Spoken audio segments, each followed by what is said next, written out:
Brandon, welcome to the Tales of Leadership podcast, brother. How you doing, man?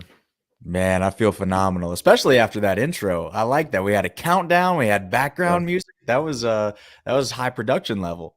Dude, I gotta get in the right mindset. I always do that because it just re-centers me. Because we're getting ready to talk about something that I'm passionate about. I know Mm, something that you're probably passionate about too, leadership. And I always have to kind of recenter myself to, hey, forget about the stress of the day and let's mm, kind of be intentional now. So, yeah, I appreciate that, man. 100%. Yeah, it's funny. Somebody asked me not too long ago if I have a routine or a ritual that I do anytime before I speak or give a presentation, podcast, anything like that. And I told them the exact same thing. I got a song, and then there's a prayer, and then I'm ready to go. I love that, dude. What, if you don't mind, what is the prayer? Just to be used as a conduit. I think whenever I speak and I think too much about what I'm going to say, and I try and glorify myself and not sound like I'm stuttering over words, or if I Yeah, try and perfect it for the sake of me sounding good on stage, that's always when I make a mistake, always. yeah. And then the prayer is just, let me be used, let me be a conduit that your work and your will can be done through me. And it just puts me in the right mindset, and it honestly takes a lot of the pressure off of me because I don't have to have faith in myself or my own talents anymore. I have to have faith in him, and that he'll work through me, and it's not even on me anymore. I love that, brother. Yeah, already starting the podcast off with a solid nugget, and We're we coming and in we're gonna swinging. jump in. So, take the time up front to just provide, to the listeners an overview. Who is Brandon Burns? Yeah, yeah. The three-word answer I always give is athlete, speaker, coach. I've been an athlete ever since I was 10 years old. I was a gymnast. So I started the sport of gymnastics at 10, started competing at the ancient age, for anybody who knows about that sport, of 16, and then Oh, wow. walked on, yeah, yeah, really late. Walked on to the University of Michigan men's gymnastics team 2 years after that. That's a whole big story that we can get into afterwards, but that led me down a really fun path of personal development. Ended up meeting a guy named Dr. Eric Thomas, one of the number one motivational speakers in the world, through my athletics journey. And fast forward a few years, I'm now his agent, manager, and I do a lot of keynote speaking myself, and then a lot of coaching specifically for entrepreneurs. So there's a lot packed in there, but that's the 60-second version. And I love kind of like digging into the story of individuals, especially who have the ability to turn pain into purpose. And that's Mm. a theme that I'm seeing with, I call them purposeful accountable leaders or pals. One thing you'll learn about anyone in the military is we will turn things quickly into an acronym, and then we'll just communicate in acronyms, and then you'll look around like, what are these people talking about? It's funny that that is a superpower of mine. I will create acronyms out of anything. I've never had anyone on that has this kind of perspective when it comes to leadership. And I'm a little bit familiar with gymnastics because I think my wife was a level 9 gymnast, and she just mentally got done with it one day and just left Mm. because she was spending so much time to Yep. try to perfect that to get to the next level. But how would you define leadership? And then how has that kind of changed and matured as you've grown? I think leadership is the exemplification of your potential being actualized. And what Mhm. I mean by that is the more that you can develop yourself and the more that you can fully step into your own potential in every avenue, right? From a mental perspective, spiritual perspective, physical perspective, the more that you can fully actualize who you are and who you were made to be, I think that by example, other people look at you and say, you know what? What's making him tick? What is he, how is he thinking to be able to accomplish all of this? And that's the best way to lead. And I know a lot of people throw in, it's the ability to articulate and communicate and give people a vision. And I think that's all part of it. But I think that exemplification is the best form of articulation. You can talk all day long, but when you're showing people, now Mm. you're leading. I always say this, and I probably overuse it, but it was one of the most important lessons that I've ever learned in my life. I've had a senior leader tell me kind of at a pivotal point. We're doing a live fire exercise. Hey, Josh, deeds, not words. And he just basically walked Mhm. away. And I love simple definitions of leadership, but I also love the perspective is that we have our own unique, malleable definition of it based on the experiences that we went through. To me, it's all about inspiration. It's to Mm, inspire people and provide purpose, direction, and motivation. That's my definition. And I love your definition because it's aligned with mine, but it has a slightly different perspective. And it's based on the flavor of life that you mm. went through to get that. That's awesome. So let's kind of start digging into your leadership journey. How and why did you start gymnastics at the age of 16? Man, you know what's so funny about that is I have no idea. And people ask me that question all the time, and I almost can't answer it. Wow. So I started gymnastics recreationally at the age of 10, and nobody in my family ever did it. I don't remember ever seeing it on TV. It was truly one of those calling moments where I literally ran up to my mom one day and said, I want to go do gymnastics. I want to do flips. Can you take me to the local gym and we can do a tryout? And I have no clue where that spark of inspiration came from, and I think that's one of the beautiful things about being a kid is you don't Yeah. question things like that. And as adults, we're always, well, does this make sense? Do the X's and O's line up? When you carry the one, does this all, and I think that we overthink things a lot. But as a kid, I just said, you know what? I've got this idea. I've got this spark of inspiration, right? And I just ran with it. So I did it recreationally for 10 years. I'm sorry, for Mm, 6 years from the age of 10 to 16. And the gym that I had called home for so long, we didn't have a competitive men's program. As mm, I'm sure you know, men's gymnastics is a lot less popular than women's yeah. gymnastics. So not every gym has a competitive program for the men. So I really didn't have an option unless I was willing to move gyms. That was a challenge because there were expenses involved. We didn't grow up with a whole lot. And there's a lot of expenses with competitive gymnastics. I like to say it's a bougie sport. Like you got to have some Uh, money to compete in gymnastics, right?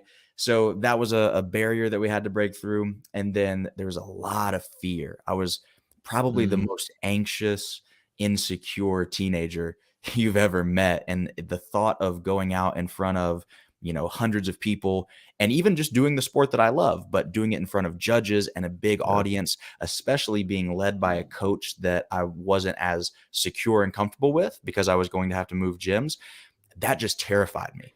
And so between those three things, I was really paralyzed for a long time.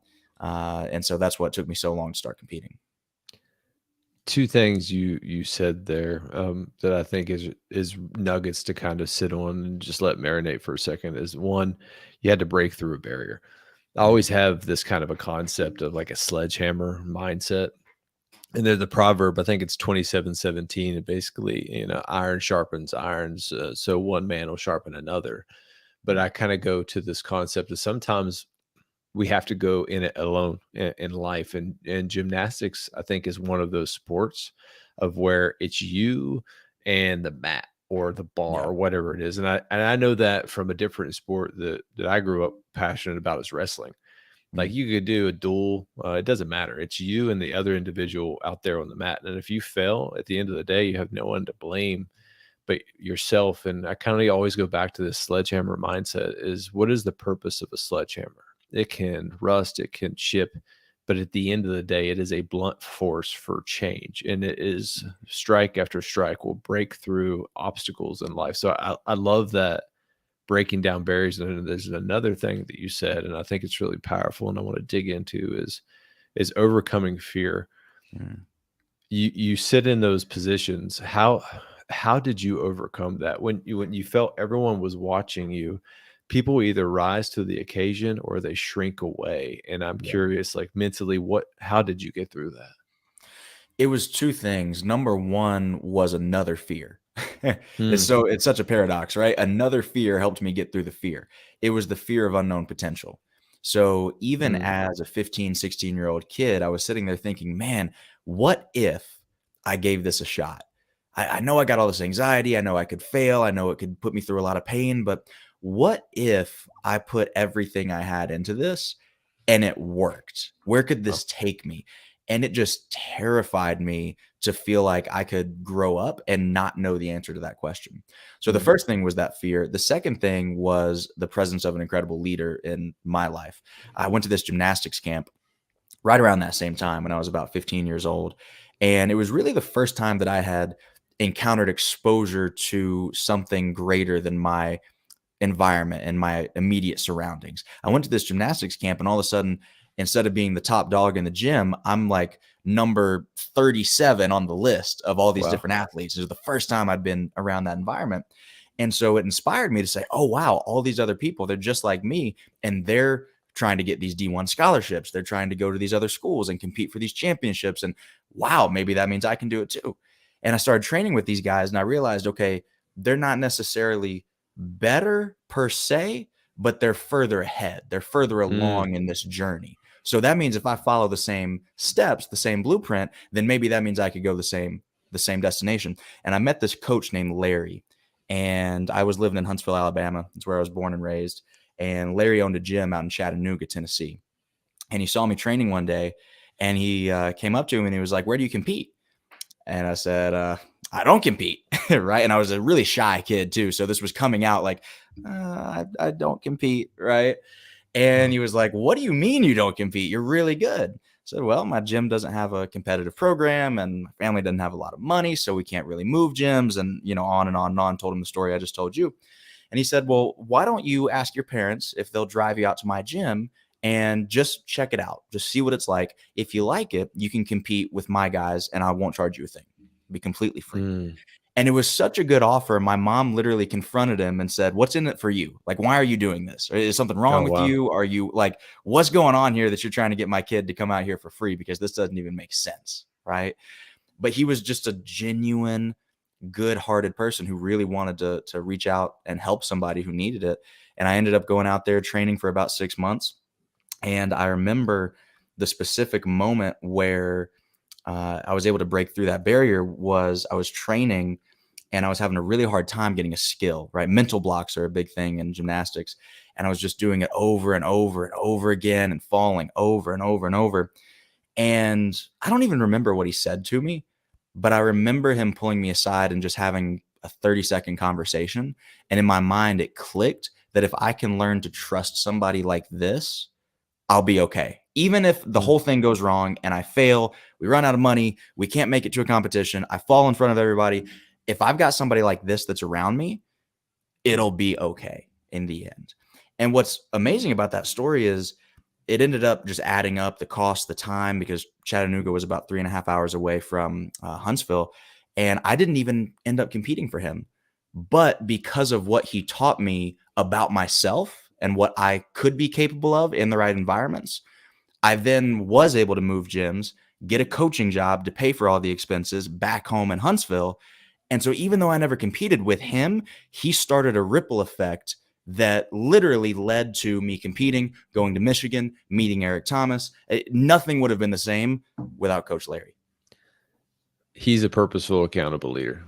That's 100%. someone that kind of like defined that has transformational leadership skills, but at the center of it, the servant leader does not have an agenda. And it's really hard nowadays when you encounter someone like that, our guard instantly always goes up. Like, what's in it for you, man? Because it's hard to believe that people will just generally want to see someone succeed. And it's funny you say you're from Huntsville, Alabama. I'm stationed right now in Huntsville, Alabama, Really? You at Redstone Redstone? Arsenal. Yeah, right now as of recording, I'm sitting in Madison, Alabama, talking to No Brandon. way. That's Yeah. awesome. Yeah, that's such a small world, dude. There were so many nuggets that you just dropped on. One is finding an incredible mentor Mhm. early and upfront, really in your informative years that kind of laid you on the path that you're at right now. And then Absolutely. the other key ones was stretching yourself. As something that I heard kind of a whisper in there is that you were the top dog at the gym that you were. You moved to this other gym, you were in the 30s.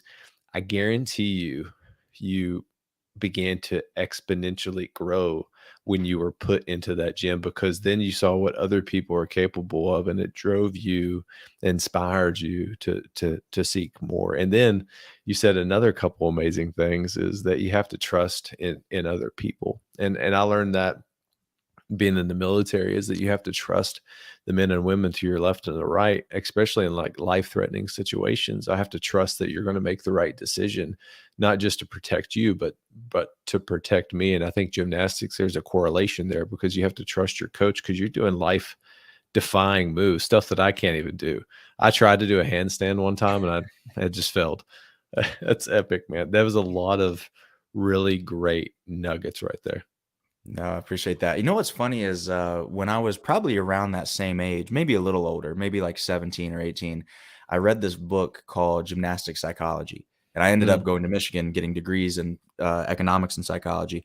And in that book, they did this study where they looked at these athletes and their relationships with their coaches. And what they found was that as the skill level of the athlete increased, the more important the relationship with the coach became.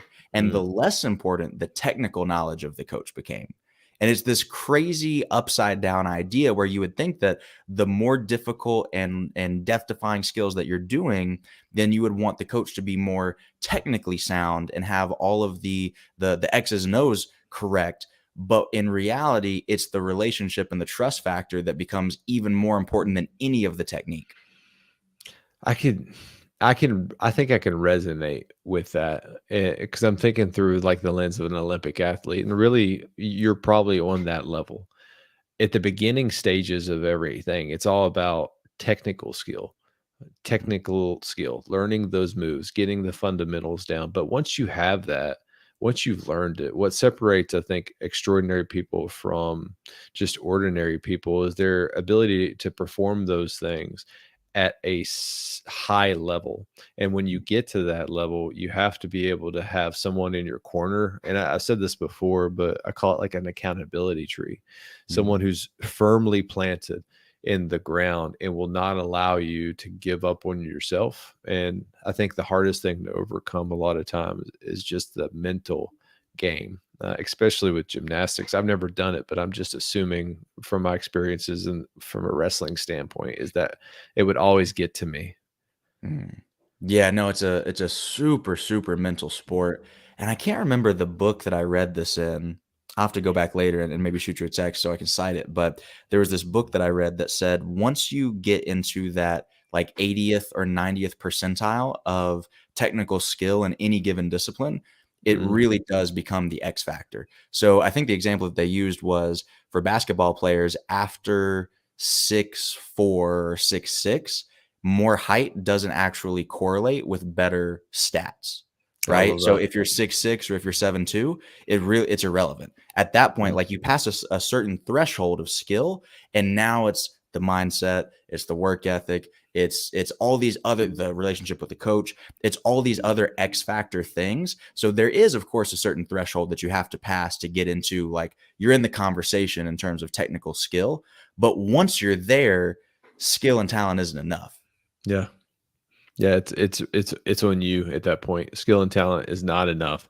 It's up to your individual ability to want it. I love that, man. So, all right, so transitioning, you join this new gym, you really begin to start taking gymnastics seriously, and you can see an avenue to go to. By the way, my favorite school, Michigan, go blue. What were some of the challenges that you had to confront transitioning from that high school age going into that college age? Because I see it, you hit a growth during this Mhm. new gym, and I'm assuming there was some exponential growth that was getting ready to take place joining a college. Oh, 100%. I mean, it's funny looking back on it because I thought that during those last 2 years of high school, 17 and 18 years old, I thought that that was all the challenges that I was gonna have. Like, I Mm, thought that was the tough part, right? Because I'm getting used to competing in front of people. I'm working the coaching job to pay for everything. It was challenging, it was. But when I went to college and I walked on at Michigan, that was a completely different level. So, first of all, I was homeschooled from mm, 2nd grade all the way through high school graduation. So I went from a school of 1 to a school of about 60,000. So that was a Wow. culture shock, not to Yeah. mention moving across the country from Alabama to Michigan. My parents were not in the best health, left them Mm. on the other side of the country. Super introverted, super anxious kid still, even at this point. So that was for sure a culture shock. And then when I got to the team, I wasn't a shoe-in. I wasn't a scholarship guy. I was a walk-on. Mm. So fighting for that spot and really for the first time having the pressure of it's not just for fun anymore. Like this is real. Those two definitely come to mind. Wow. Not just for fun anymore. It's real. No, that kind of brought me back to my first deployment to Mm, Afghanistan, doing all these training exercises, going out to the ranges, doing all these live fire events, but all of it's for nothing depending on how we perform when we actually have to go there. And I always mhm, bring this up, and it's probably one of the most overused metaphors in coaching, but Hernan Cortez burning the ships. But I always kind of go back to a more modern approach is an air assault. And I'll never forget the first time I did an air assault. Um, they dropped us off.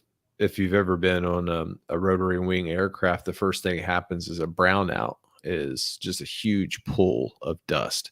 You can't see for 30 seconds. You can just hear it and you're praying, hey, please don't run over me, helicopter, or anything like that, because you can't see anything. And then as soon as that bird takes off, you have this moment realization that, hey, this is it. If my team does not perform, that's death, right?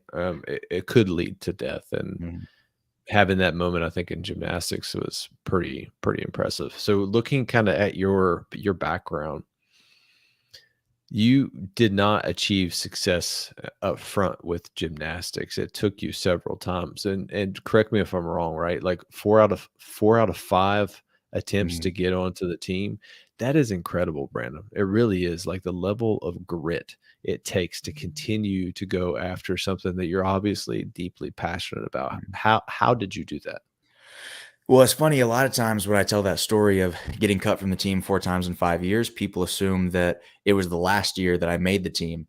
In reality, it was the first year. So the first year I walk onto the team, and I was actually on the team for that first year. I Mm, was redshirted, so I only competed in a couple of exhibition meets, and then every subsequent year I kept getting cut from the team. Circle back after that fifth year getting cut from the team, the head coach actually came to me and said, so what happened was we had a 20, I want to say 24 roster spots. It was the largest roster in the NCAA for men's gymnastics. wow. And I've been fighting every single year through this 5 year process to make the team.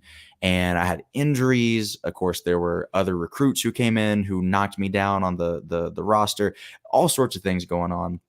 And that last year, we actually had one guy get kicked off the team, and it was after the midseason cuts. So Mm, nobody else was going to get cut from the team. We were at 24. A guy gets kicked off for behavioral issues. Now we're at 23. Head coach came to me and said, I know you've been working at this for 5 years. Technically, there's a spot available on the team now. You can have it because you would be that 24th guy. You can have it. I would like for you to come on as a volunteer assistant coach instead, because I wow. think you are of more value to the team as a coach than you are as an athlete. And I think you can really move the needle and make an impact and make a difference as a coach. I would like you to join the coaching staff instead. So the championship rings, I've got 2 Big Ten championship rings. Those are as a coach, never as an athlete. So I had some Mm, success as an athlete in the sense that, I had some viral videos blow up, 50 million views, and it did a lot of things for me from a business perspective, a personal brand perspective, a passion perspective.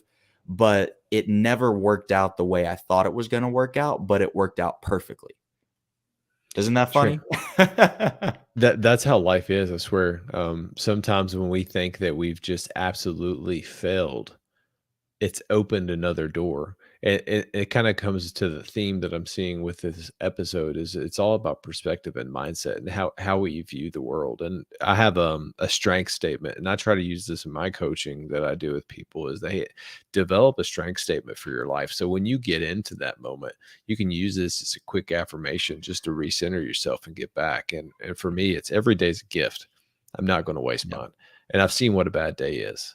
I think getting at the end of the day, getting cut from a team, but having grit And that's where I kind of go to that. And here's an acronym for you, right? Grit. So guts, resilient spirit, integrity, and tenacity.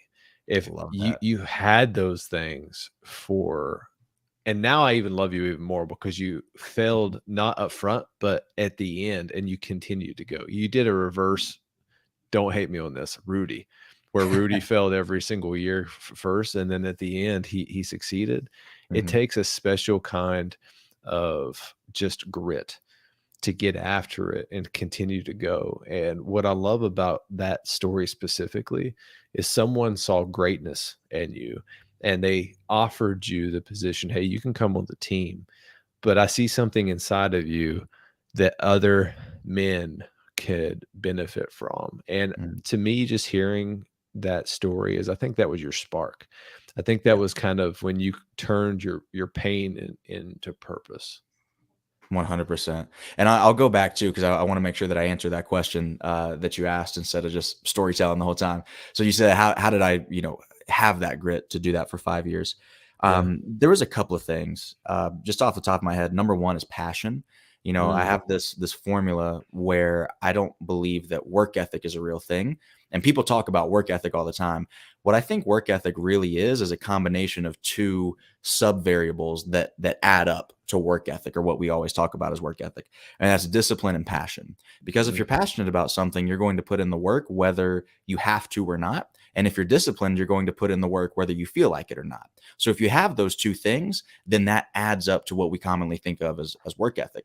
And I would like to think that I had both, but for sure the passion was so strong that people would ask me, why do you keep coming back year over year? I'm going to be practicing anyway. I'm going to be training anyway. Why not try and see what I can make out of this? If I'm going to be in the gym so much because I love it, let's see. Why not? Let's see what I can do. So the passion was definitely there. The second thing was I truly believe that the way you do anything is the way you do everything. And what I mm, didn't want to do is go into a situation on year one where I said, I'm committed, I'm dedicated, I'm going to do everything that I can to help make this team successful. And then 2 or 3 years in, when the adversity and opposition strikes, I kind of go back on my word and say, you know what? I meant it 2 years ago, but now it just seems like the pain has overcome the force of like the character that I had when I made that statement. That doesn't work for me, because there's mm, going to come a time later in life where, whether it's a business deal or whatever it is, where that ability to, one, stand on my word, and two, to be able to work without needing a carrot to chase and outwork other people who are getting a reward when you're not getting a reward or a payoff for that effort, that comes in handy. Because if you have that skill set, it's really hard for anybody else to compete with you. So now working with ET, being a speaker, coach, is really, really tough to compete with me, because I would do, I've proven that I'm willing to work harder than anybody else for 5 years straight for basically free, with no reward, with absolutely no payoff that comes with it. So take that into a business perspective. That's tough to beat a guy like that. yeah. That's an uphill battle, right? So I knew that that was a skill set that I wanted to develop. Third, last but not least, I would say phenomenal leaders, phenomenal mentors. Throughout that time, throughout that 5 years, my dad, he's technically my stepdad, but he came into my life before I was ever even born. So he is my dad to me. And he was diagnosed with cancer twice over those Mm, 5 years. And I watched this dude go through that, and he was genuinely more concerned about how me and my mom were doing emotionally than he was about how he was doing physically. Like he never missed a day of work unless he absolutely had to. He would literally go to work, and he does engineering, so he builds UAVs for a living in Madison, actually. So I'll say it offline, but you'll probably know where he works. And so he's these engines outside. He's, standing inches away from these props that are moving at 120 miles an hour, and, this really physical manual labor. And he would go to work with a colostomy bag attached to wow. his stomach. And I was like, man, you can't tell me that he can go through all of that and I am going to back down because I'm getting told that I'm not good enough. Like that, Mm, like he's holding on to his commitments to protect and provide his family that he has no obligation, by the way. Like, I'm not his blood son. He has no obligation to do that for us. And he's doing it every day despite what he's going through. And I can't show up to the gym and give 100% effort. That doesn't work for me. Right. Then same thing with my coach back at home. I called him one day, I think my junior year. I was genuinely thinking about quitting. The one time that I thought about it was when that video blew up, 50 million views across social Mm, media. And this was before the days of NIL. So I'm getting sponsorship offers left and right, getting a lot of money thrown at me. I can't accept any of it because if I do it, forfeits my eligibility, and then I'm done. I can't even try and try out for the team anymore. And keep in mind, my family's not in the best position back home either. So that money is really enticing. And I called my coach about it, and I was like, I don't know what I should do. And he said, don't forget that this is what you wanted. He said, when you were training with me 3, 4, 5 years ago, this is what you said that you wanted, was the opportunity to do your sport at the highest level. Because Michigan at that time, when I walked onto the team, was the back-to-back reigning national champion team. I could have gone to a lower level school and competed all 4 years. I wanted to go to the best. So he mm. said, this is what you wanted, was the opportunity, not the guarantee, to do what you do at the highest level and see what you're truly capable of.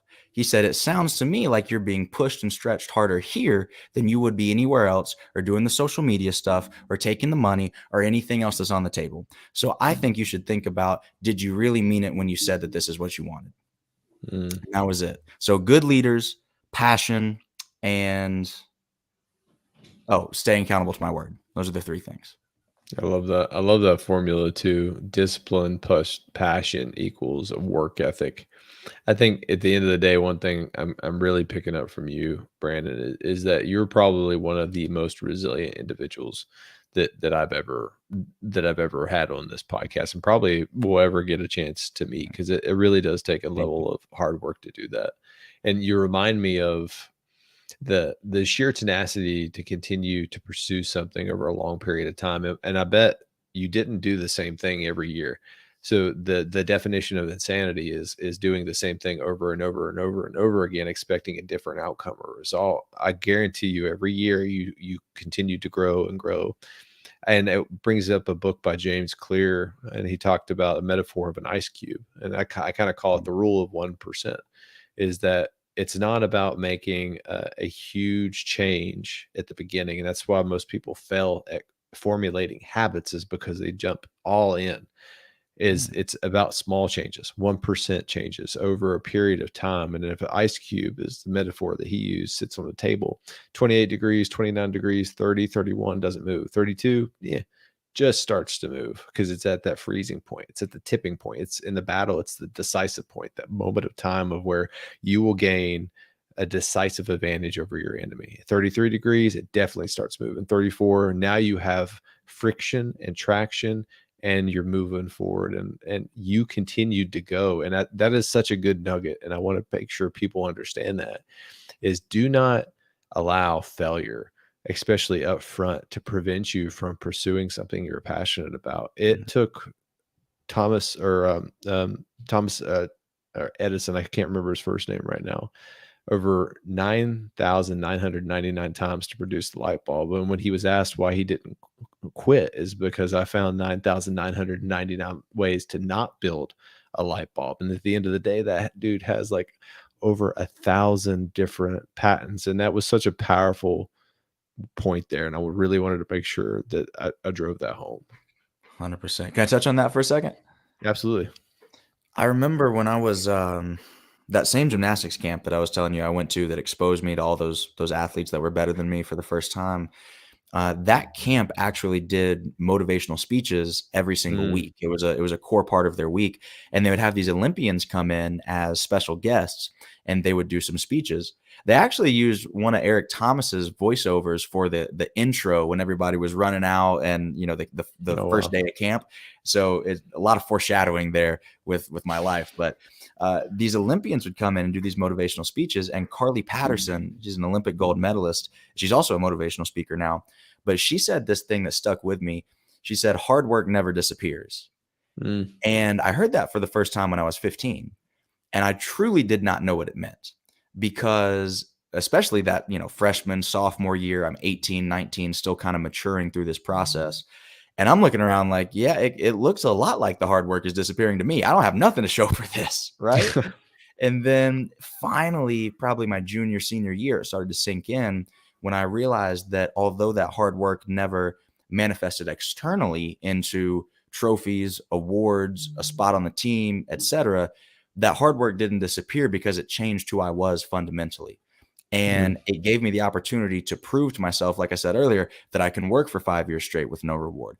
It gave me the opportunity to prove to myself that I can stand on my word, my commitments, my dedication, even after that feeling that I said that I had when I said it has left me. Right. So that hard work definitely turned into something, but it turned into something internal instead of external. And I think that that's a concept that a lot of people don't value enough. And frankly, I was one of those people. It's so funny to me that I'm a speaker and I'm in the personal development industry now because I was the person who would hear something like that just 5 years ago and say, that's some nonsense. You're making yourself feel better about the fact that you failed and it doesn't mean anything. You should have just done better. Like I'm a very results oriented person. So for me to be yeah. in this deep personal development space is really, really ironic. But I had to learn that the hard way. Like I Yeah. believe God had to force my hand to say, son, listen to me. This is how the world works. I don't care if you don't like it. I don't care if you don't believe it, but I'm going to give you this experience so that you will finally understand, so that you can help other people understand who are just as stubborn and hard headed as you one day. Yeah. So the military is amazing at this. So we call them hot washes or after action reviews. If it goes horrible, it's a hot wash. If it goes okay, it's an after action review. And I'll never forget every single time you go into one of those things, you're like, yeah, your chest is all pumped up. Like I did an amazing job. And then they just start hitting one thing after another, after another, after another of all the ways that you screwed up and could have done it better. And then Mhm. you leave that so demoralized. Uh, yeah, it's funny because it's a tipping point. It's you either choose to continue to move forward or you allow that negativity. If you go into the Cartman triangle, to kind of set in and play the victim card, like, well, I gave it my best effort, then I'm Mhm. never going to grow. And but you have to change it. Hey, yep, you gave it your best effort. You did not succeed, but you have not failed. The moment you fail is the moment when you actually stop trying. You make that cognitive decision to stop trying. And to me, and I know to you, because I can just tell by who you are, I'm never going to stop. You're never going to stop until there's no more air in my lungs. I'm always going to be trying to pursue what I'm passionate about and what I believe my God-given purpose is on this earth. I would love to kind of transition now to what leadership lessons have you taken away from your past that you're transferring to life right now? Mhm.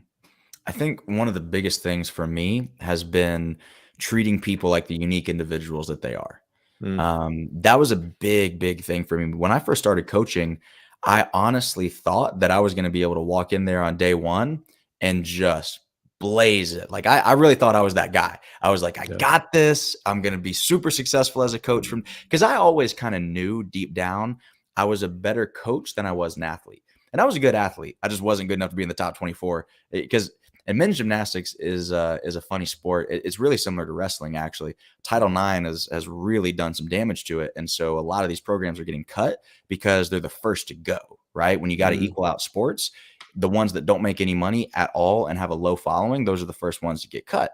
And so there's only at the time of this recording probably about 14 Division I men's gymnastics teams left in the wow. entire country. And so if you figure about 20 roster spots on each, you're in the top like 0.5% just to get a college spot, right? So it's super, super difficult. But even though I was a good athlete, I knew that I was always a better coach. I didn't really love the competing in front of people. I got better at it. I hardened myself a little bit and got used to Mm, it, but I knew that I was a lot better and naturally gifted at breaking down systems and processes, seeing things in a cause and effect way, and being able to say, I can look at that, go back 7 steps, fix this. That's going to get you the outcome that you want. That's why I do so much coaching and speaking now, is because I can translate that and articulate that to somebody else with whatever goal they have, whether it be business, fitness, whatever. But as a coach, that was always my strength and my skill set. And I was self aware enough to know that that is what I probably should be doing. So, because of that, I invested a lot into my personal development when it came to being able to coach. So that Mm. gymnastics camp that I was at, I was there for 10 years, every single summer, coming back over and over and over again. And it's a 12-week camp.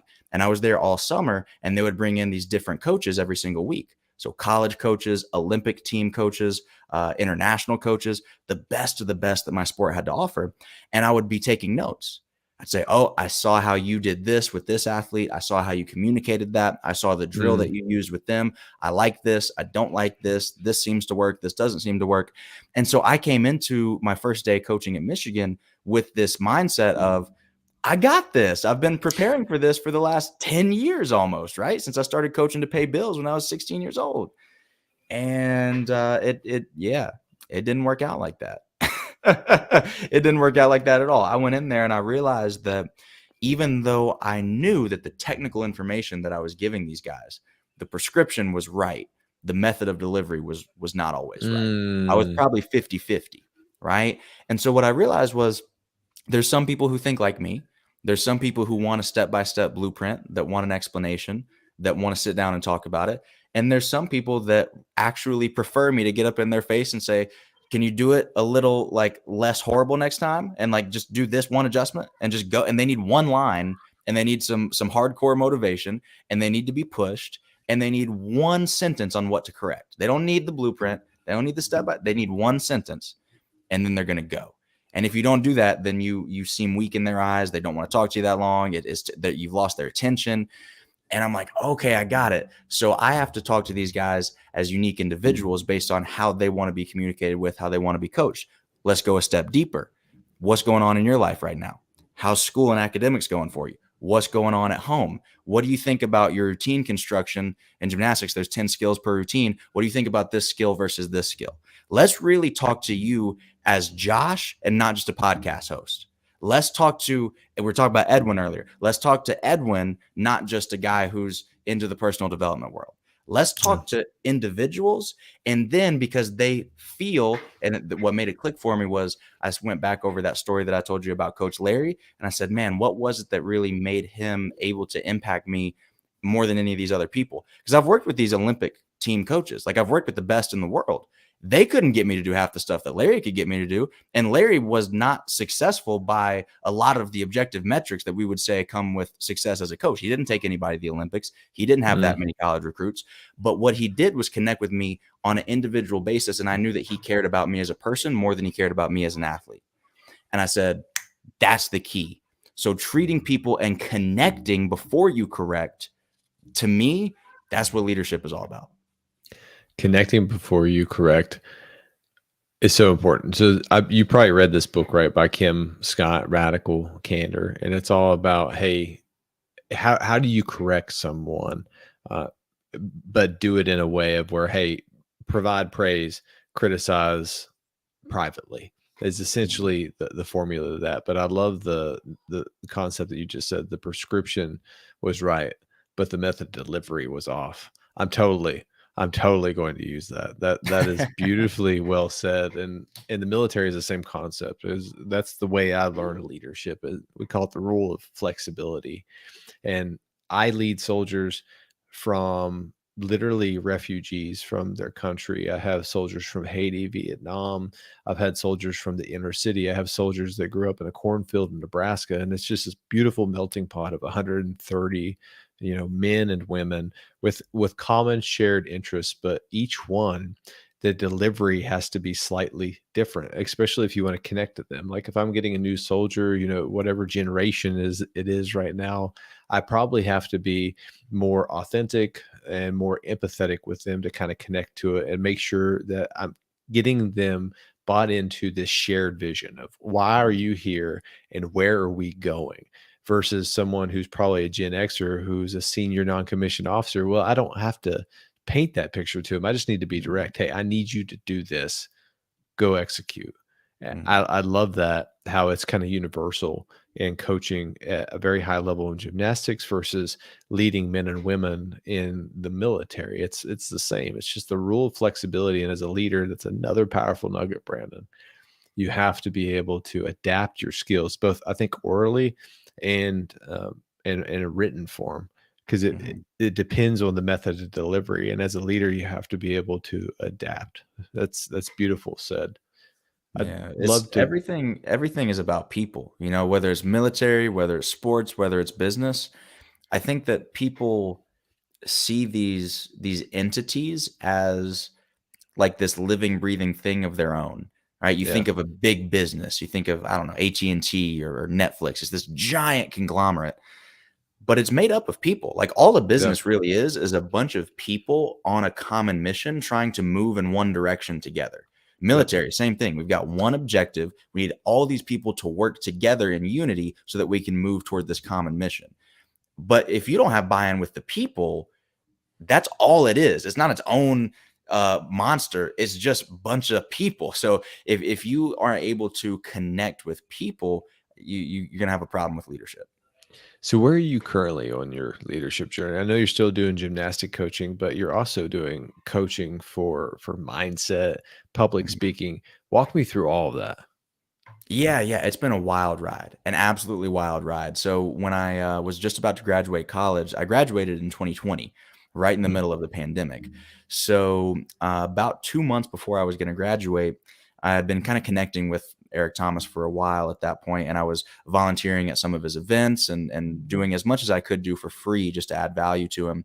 And he had this event that was at Michigan State University, so about an hour away from where I lived in Ann Arbor, and it was this free presentation that he gave for the students every single Monday night, and it was open to the public. So for my last 2 years of college, amongst all this other stuff that was going on, I was driving out there. Literally, the routine was wake up around 5:30 or 6. We had morning strength training from 7 to 8, class from 8 to noon or so. Practice at that point, I was coaching from 2 to 5. Then I would jump in the car, drive an hour to Michigan State, listen to ET give a presentation, jump back in the car, drive back to Ann Arbor, and do personal training sessions at night to pay for the gas that I'd spent to get out there. And wow. so I was just trying to just get close, right? I'm a big believer in the power of proximity. So if I want an opportunity, I got to get where the opportunities are. They're not going to come to Mm, me. I got to go to them. And so I was getting my face known by ET, again, volunteering at all the events, just free stuff, adding value. And around, this would have been March. Yeah, March of 2020, I knew that I was about to graduate in 2 months. I knew I had gymnastics coaching available as an option for me, but I also felt like I was called to something a little bit bigger. And I still thoroughly believe I'm going to go back to NCAA gymnastics coaching at some point in my life, maybe in like my 40s or 50s, and it's going to be a day of reckoning when that happens because I'm going to just sweep the NCAA. It's going to be a great time. But until then, I'm doing this speaking, coaching, business stuff. And I just felt like I had to step away from the gym for a minute to chase this higher calling. And so I put together 60 pages worth of stuff for ET, literally a folder that I made. I got it from Office, something or another, Staples or something, and put together a folder of 60 pages because I didn't speak back then. I was still super shy, even at 21, 22 years old. I couldn't articulate very well, but I could write. And so I wrote all these motivational captions on topics that I knew he would resonate with: work ethic, persistence, resiliency, all the stuff we're talking about right now, but in written form. And I would write out all my thoughts on them. And I put together a folder, probably 55 pages of that, add in a cover letter, a resume, my disc assessment. I knew he was big on that. So I put that mm, in there, everything I knew would resonate with him. And I went to the success series, that's what the event was called, that night. And I promise you, I didn't hear a word that man said. I'm sitting front row, didn't hear anything that he said because I'm nervous out of my mind trying to figure out, how am I going to approach him? What am I going to say? I know I want an opportunity, but what does that even look like? I'm going to graduate in 2 months. It's a mess, right? And at the end of his presentation, it's this arena, probably sits, not, I shouldn't say an arena, but it's like a lecture hall. So it probably mm. sits, auditorium, that's the word for it. Probably sits 200, 300 people, packed out. And there's a door on the far side opposite of where I'm sitting, and there's a door that's behind me. And that's the door everybody comes in and out of. ET starts to wrap up his presentation and he says, "Sorry, everybody, I'm not going to be able to stick around, take pictures, shake hands, answer questions like I normally do because I keep hearing about this coronavirus thing." Remember, Mm. March of 2020, this hasn't all happened yet. We're hearing about it, but it's a China thing. Like we don't even know that it's in the States yet. And he's like, I keep hearing about this thing. I can't take any chances. I'll be back next week. Don't worry. And he walks out the back door. That was the last in-person event he did for 2 years, because the Wow. week after that, the world shut down. Literally Yeah. the week after that. For whatever reason, something hit my spirit where I was like, I cannot let this opportunity pass. I don't know why, but I'm not going to let it go. I can't chase after him because he's famous and somebody's going to tackle me thinking that I'm trying to like rob him or hurt him or something. Right. So I left my laptop. I let my girlfriend was with me. One of my teammates was with me, left them all in the auditorium, ran up 2 sets of stairs that were in that door that was behind me, sprinted out of the building the other way and beat him to his car because I knew where he parked his car every week. Crazy or not, I knew where to be. Yeah. And I was literally standing in between his car. And I always joke around with people and say, I'm so glad I did this when I was 20 and not 40, because I probably would have gone to jail. But he stood there and he was like, hello. And I just handed him this folder, 60 pages worth of stuff that I thought might convince him that I'm worth taking a chance on. And keep in mind, it's cold, it's raining and like 40 degrees, windy because it's Michigan in March. Yep. You probably know about it. It sucks. And so it's this like movie like scene. And he just says, we'll figure out an internship for you, just on the spot. We didn't talk about pay. It ended up being an unpaid internship. We didn't talk about term. We didn't talk about anything. Right. And I went home and I said, all right, I got my foot in the door. And I did an unpaid internship for him during the summer of COVID, turned down that gymnastics coaching job offer, which was, they offered me $60K a year, which was more than my parents made combined. Turned that down to finish the unpaid internship on a wing and a prayer, hoping it would turn into something. E calls me one day, mid 2020, and says, how much do you want to make in your first year full time? I gave him a number. And then 2 months later, I was on a private jet with him one-on-one after one of his speaking gigs. And that's how fast my life changed. Since then, I started off doing low-level admin work for him, literally spreadsheets, customer service, all that. It was probably only 8 or 9 months of that until I started kind of ascending in the company, became his booking agent, became his manager, started doing business development on some of his coaching companies. And then maybe 6 months after that, I was on stage right next to him in front of 1,200 people, doing something that I never thought I would be good enough or confident enough to do, which was speak on stage. So it's been an incredible journey. And to answer your question of where that's led me now, it's really just building the brand, building my personal brand as a speaker and a coach, and trying to impact as many people as I possibly can. You know, at the end of the day, I think that while the fruits of labor that can come from that industry are really great, like, I'm not somebody who is ashamed of wanting to be successful financially and have nice stuff and enjoy a cool life. Yeah. But I also know that at the end of the day, it all goes back to the earth anyway, and I can't take it with me. But I truly believe that if I can go to the gates of St. Peter one day and say, hey, here's all the people whose lives were positively impacted by my work. Here's all the people that were contemplating suicide and they saw one of my videos, they saw me speak and it changed things for them. Here's all the people that were stuck in their career and they saw something in the work that I'm able to do, and it was able to get them from that place of complacency to that place of potential where they're really striving to see what they can do. Here's all the people that were not doing everything they're capable of. And I was able, and here's a lot of people who, maybe were turned off by a lot of these ideas of leadership, and turned off by these ideas of personal development, turned off by these ideas of God and spirituality. And I was able to just move the needle by whatever fraction of a percent, by me being alive. That's leadership to me. I think that leadership is a buzz term now, and people go to these conferences to feel good about themselves, which I shouldn't Yeah. say because I'm in that industry. But it's the truth. Like, people show up to these events to stroke their own ego and say, "Oh, look at what I'm doing," and it feels really good, and you get that dopamine kick from hearing all this amazing information.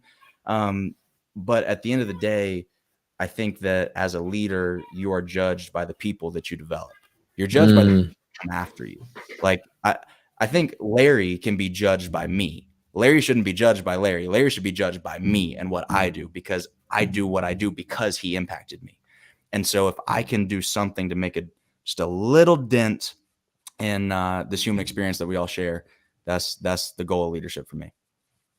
So many things there, Brandon, that is just truly, I think, amazing. And the biggest one is, as leaders, and I totally agree with you. It's a buzzword. If you look online right now, everyone says they're subject matter expert in leadership and leadership and leadership and leadership. Where's the proof? We, yeah, deeds, not words. Show me what you've done. I don't want to hear what you've done. Show me what you've done, implement it. But what you just said, being able, and that is the mark of a servant leader, of looking beyond you, and then who are you building and grooming? And I see leadership in distinct phases.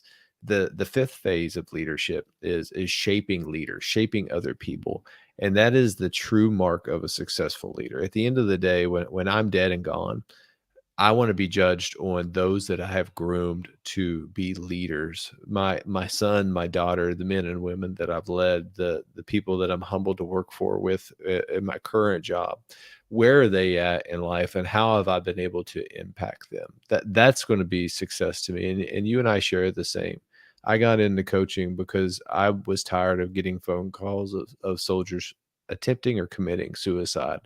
And I correlated it to, there is a toxic leadership mindset in the military now that is ruining young men and women of getting out of the military. And when they get out of the military, they don't have a sense of fulfillment anymore. They lose their passion, they lose their purpose, and they're in a dark room. There's no light switch. If I can help shape how leaders lead in the military, I can impact more lives, and in turn, I can make a small dent in that epidemic that we have. They call it 22, 22 soldiers committing suicide. And I can't remember if it's every hour. I can't quote I used to know it, but I don't know it off the top of my head. But I love that, man. I really do. Is that I feel like you're a brother from another mother. We're on the same mission set, but we went through different paths in our lives to get to it. And you're truly blessed. And I want to make sure you know that, is that you learned this at a very, very young age. I'm 36 now. In the Army, that's old. Trust me. I'm an old man in the Army now. I feel like an old man anyway. But it took me a lot of hard lessons to kind of get to that. And the other thing that you said, the rule of proximity, but seizing your opportunity, and how you seize your opportunity. You have to be unreasonable and jump on those moments. And it's like you can feel it's almost that God is intervening in a way that you can just feel that this is right and that I need to go do that. And look where you are. Small trajectory, but over a long period of time, if you're just 1 degree off, you're going to end up somewhere totally different in a good way, brother. That's amazing. 100%. I mean, that's what it's all about, is using, I think you said this at the top of the show too, using your experience, that earned wisdom that I call it, right? Because everybody can read books, but earned wisdom, it goes a little further. You talk about it differently when you've been there. But being able to use that and just pay it forward, like, what are you going to do with it? All this experience, all this life experience, the blessings we've been given, the hardships we've been given. What are we going to do with it if we don't use it to help other people? Yeah. So one of the last questions I want to ask, out of respect to time, I always try to keep it to an hour. Just to let you know, I have so many more questions. I really do. We got to go around two. Yeah, we got to go around two. What is one tip that you can give to our listeners right now that they can apply in their leadership? One tip that people can apply in their leadership, I would say, first and foremost, be slow to judge. I was reading through Luke the other day, a weekly Bible study, and just that concept of you will be judged as you judge others, I think is very, very needed in today's world, especially in the leadership world. I think that the more leaders we can have with a little bit of empathy, a little bit of grace, and by the way, you've got to have high standards as a leader. I'm not saying don't have high standards, and believers trip me out sometimes with that concept because for whatever reason, people have a resistance to that idea that you can be a servant leader, that you can be a empathetic leader, but also hold yourself to incredibly high standards. And that makes absolutely no sense, right? If you think about it from a biblical perspective, the whole Bible is a book of umpteen sins that are punishable by death. It's like you do this one thing wrong, you're out of here, right? Stoned. To me, that exactly incredibly high standards. And then you turn the page and it says, but also here's how easy it is to be forgiven and Mm, receive everlasting life. Incredibly high standards, incredibly empathetic, right? When I think of even with gymnastics, right? There's certain skills that they're actually banned now. When I was training, there was still a thing. They're called rollout skills. So on floor exercise, instead of landing on your feet, you actually do an extra half a flip and land on your hands and roll out, right? Like some just well, ninja Jackie Chan stuff. I love it. And there's people that have done those skills and gotten paralyzed for life. There's people who have lost their lives on those skills. Wow. And it's one of those things where, again, high standards. Failure is really not acceptable there. Like mistakes are really not okay, Yeah. because a mistake can be the difference between life and death. The mistake can change your life. So you've got to go into it with the mentality of mistakes are not acceptable. We have to do this to the best of our ability.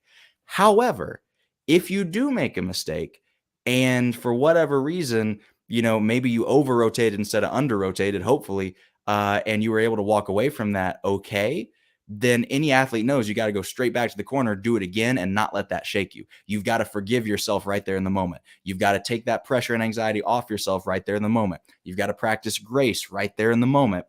Otherwise, it's going to live in your head and you're never going to be able to do it again. Right. So, Yeah. again, that duality of very high standards and also very understanding and empathetic. I think that more leaders need to be able to embody that concept today. Beautiful. A beautiful example, beautiful tip. And it will work. That's amazing. All right. So final show segment. You're gonna love it. I call it the killer bees. Be Love it. brief, be brilliant, be present, and be gone. So the same 4 questions that I ask everyone on the Tells of Leadership podcast. If you're ready, we'll jump into the first one. Let's go. So what do you believe separates a good leader from an extraordinary leader? It's the X factor we talked about earlier. There's technical leadership, which is great, but then there is that connection, borderline spiritual leadership. That separates you from good to phenomenal. I love it. So what is one resource that you can recommend to our listeners? Man, I got to plug Eric Thomas's conferences because, I'm his agent. Mm, So I kind of feel like I got to do that. But honestly, you got to get around people who are pouring into you. And one thing I always tell people is if you're following World Star and you're not following somebody like Joshua or ET or whoever it is that you look up to, it might not be, my voice might not resonate with you, but somebody else's might. You got to follow these people and put yourself, again, proximity yeah. of the people who are pouring into you. So stop following stupid stuff and use those resources for what they are, which is a tool to be poured into, not to be taken from. I love that. That's probably one of the best answers that I've had to that question so far. All right. So question 3, if you could go back in time and give yourself a piece of advice, your younger self, what would it be and why? I hate to be the corny spiritual guy, but seek God sooner.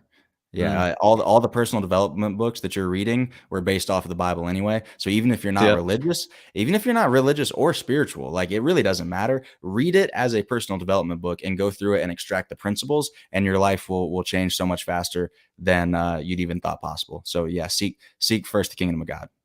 I love that.